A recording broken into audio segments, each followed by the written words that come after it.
এবং প্রায় কয়েক হাজার বছর ধরে মাতৃতান্ত্রিক সমাজে এইভাবে নারীরা অ্যাবসলিউটলি স্বাধীন ছিল, তারা একাধিক পুরুষদেরকে বিয়ে করত। তো এই যে সময়ের প্রয়োজনে যা কিছু অসম্ভব ঘটে, এর মূল কারণটা হলো ক্ষুন্নিবৃত্তি, ক্ষুধার চাহিদা। ক্ষুধার প্রয়োজনে মানুষ এই কাজগুলো, অসম্ভব কাজগুলো করে। কিন্তু যখন ক্ষুধা নিবৃত্ত হয়ে যায়, প্রয়োজন ফুরিয়ে যায়, তখন আর সেই জিনিসগুলো তারা থাকে না, তখন তারা স্বাভাবিক অবস্থায় চলে আসে। তো জামাত এবং বিএনপির যে সম্পর্কটি, এটি ছিল প্রয়োজনের তাগিদে, সময়ের প্রয়োজনে। আর এখন যে পরিবেশ পরিস্থিতি তৈরি হয়েছে, সেটাও সময়ের প্রয়োজনে।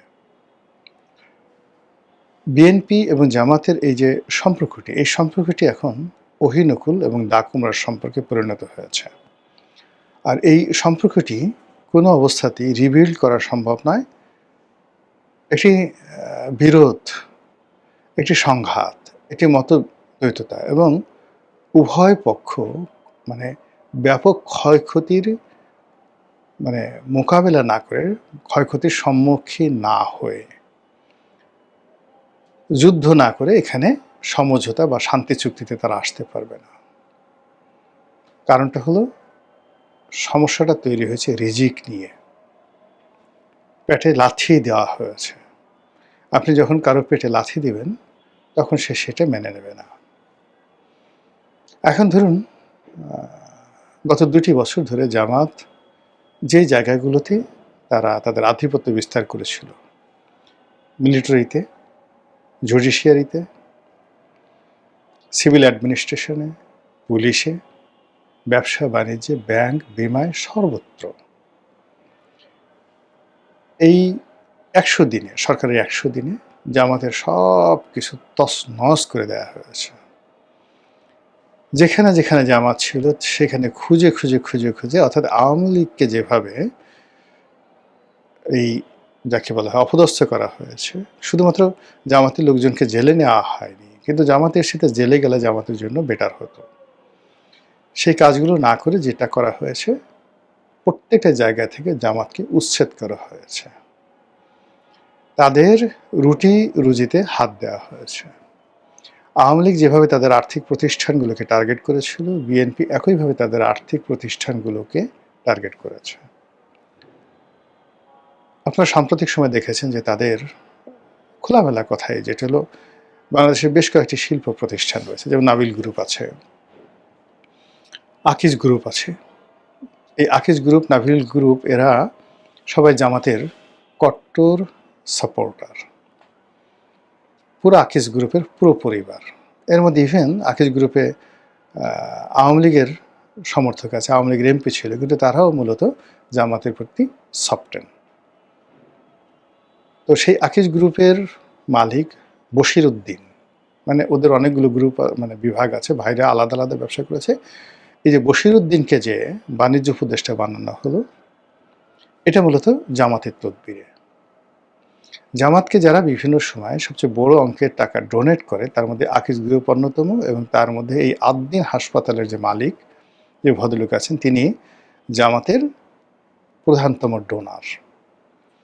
আর সেই আদ্দিন হাসপাতালের ভিতরে একটা মসজিদ আছে, এবং সেই মসজিদের খতিব হলো এই যে এখন যে এমপি হয়েছে, যাকে আমরা রাশ্মিকা মান্দানা বলে ঠাট্টা বস্কারা করি, আমির হামজা। এই আমির হামজা মাসে 5 লাখ টাকা বেতনে দীর্ঘদিন ধরে এই আদ্দিন হাসপাতালের উপরে যেটা মসজিদ আছে, সেই মসজিদে তিনি চাকরি করতেন। আর এই চাকরির বাইরে গিয়ে তিনি সারা দেশে ওয়াজ এবং মাহফিল করতেন, এবং পুরোটাই এই আদ্দিন হাসপাতাল তাকে প্রমোট করত। জামাতের অনেক বড় বড় নেতা, যেন ধরুন এই যে এখন আজাহারি, আজাহারিকে যে আজকের এই পর্যায়ে আনা হলো, এটার পেছনে পুরো আকিজ গ্রুপের একটা বিরাট অবদান রয়েছে। আপনারা যারা যশোর, অভয়নগর, বেনাপোল, এই সমস্ত এলাকাতে যেখানে আকিজের ইন্ডাস্ট্রিগুলো, পরিবারগুলো, সেখানে আধিপত্য আছে, সেখানকার লোকজন এই ঘটনার চাক্ষুষ সাক্ষী দিতে পারবেন। গত কয়েক বছর ধরে তারা ওখানে বাৎসরিক ওয়াজ মাহফিল, অর্থাৎ যেটা দেলোয়ার হোসেন সাঈদী চট্টগ্রামের প্যারেড ময়দানে করতেন, তার চাইতে বড় করে ব্যাপক আকারে জাঁকজমক সহকারে এই আকিজ গ্রুপ সেখানে জামাতের যারা বক্তা, সেখানে তারেক মনোয়ার আছে, আজহারি আছে, এদের সবাইকে দাওয়াত করে সেই সিরিজ 6 দিন 7 দিন সেখানে সেই মাহফিল পরিচালনা করত। শেষের দিকে শেখ হাসিনা এটা বন্ধ করে দিয়েছিল। তো সেই আকিজ গ্রুপের আদ্দিন হাসপাতালের লাইসেন্স সরকার স্থগিত করে দিয়েছে। বোঝার চেষ্টা করুন, জামাত শেখ হাসিনার পতনের পরে যদি তারা শুকরানা আদায় করে থাকে, আল্লাহর কাছে শুকরানা আদায় করে থাকে, এবং সবচেয়ে বড় প্রাপ্তি যে আল্লাহ তুমি আমাদেরকে সবচেয়ে বড় প্রাপ্তি দিয়েছো, এটা জামাত যে সংসদে গেছে তা না, জামাত যে বিরোধী দলে গেছে তা না, জামাত ইসলামী ব্যাংক ফিরে পেয়েছে, এবং ইসলামী ব্যাংকের কর্মকর্তাদেরকে দিয়ে এস আলমের যে বাকি 5টা ব্যাংক আবার তারা দখল করেছে, ওটা ছিল তাদের সবচেয়ে বড় প্রাপ্তি। এর কারণ হল জামাত তো বেসিক্যালি একটা বিরোধী দল হবে, এমপি হবে, এটার জন্য জামাত রাজনীতি করে না। জামাত একটা রেভলিউশন করতে চাচ্ছে, ইসলামিক রেভলিউশন। মানে আপনি চিন্তা করেন 1951-52 সনে মিশরে যেভাবে তারা প্রথমে সেনা অভ্যুত্থান ঘটিয়েছিল, মুসলিম ব্রাদারহুড, তখন এই মুসলিম ব্রাদারহুডের প্রধান ছিলেন সৈয়দ কুতুব। সৈয়দ কুতুবের নির্দেশে গামাল Abdel Nasser, he was at that time only a colonel বা লেফটেন্যান্ট কর্নেল, তিনি এই এত বড় একটা বিপ্লব মিশরের মতো জায়গাতে ঘটিয়ে দিয়েছিলেন। তো সেখান থেকে একেবারে মুরসি পর্যন্ত এই যে মুসলিম ব্রাদারহুডের যে উত্থান, তুরস্কের একে পার্টির এই যে এখন এরদোয়ানের যে উত্থান, কিংবা আরব অঞ্চলে ইখওয়ানে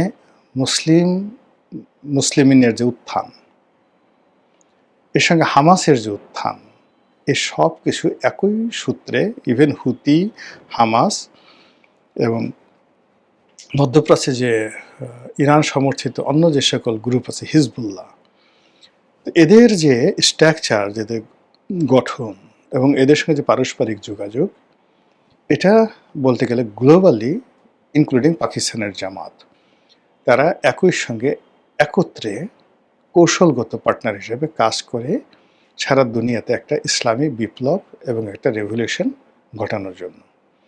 এবং সেই রেভলিউশনের মূল থিম হবে ওহাবিবাদ।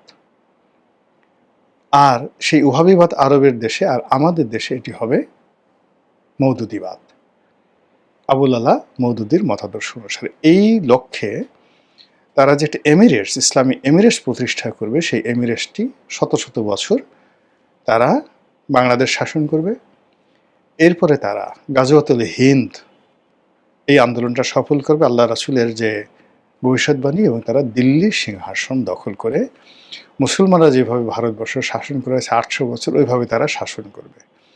তো সেই যে তাদের যে চিন্তা চেতনা, সেই চিন্তা চেতনার জন্য হয়তো 100 বছর সময় লাগবে, হয়তো 200 বছর সময় লাগবে, সেভাবে তারা কাজ করছে। তো সেই ক্ষেত্রে এই যে পার্লামেন্টে দাঁড়িয়ে ডক্টর শফিক বক্তব্য দিচ্ছেন, বা বিরোধী দলীয় নেতা হচ্ছেন, 78 জন এমপি হচ্ছেন, এটা তাদের গোল নয়, এটা তাদের মিশন নয়, এটা তাদের ভিশন নয়, এটা তাদের জাস্ট একটা, আপনি বড় একটা বাড়িতে দাওয়াত খাবেন, বাড়িতে গেছেন, লোকজন ঢোকার সাথে সাথে আপনাকে একটু লেবুর শরবত এনে দিল, এবারে যে পার্লামেন্ট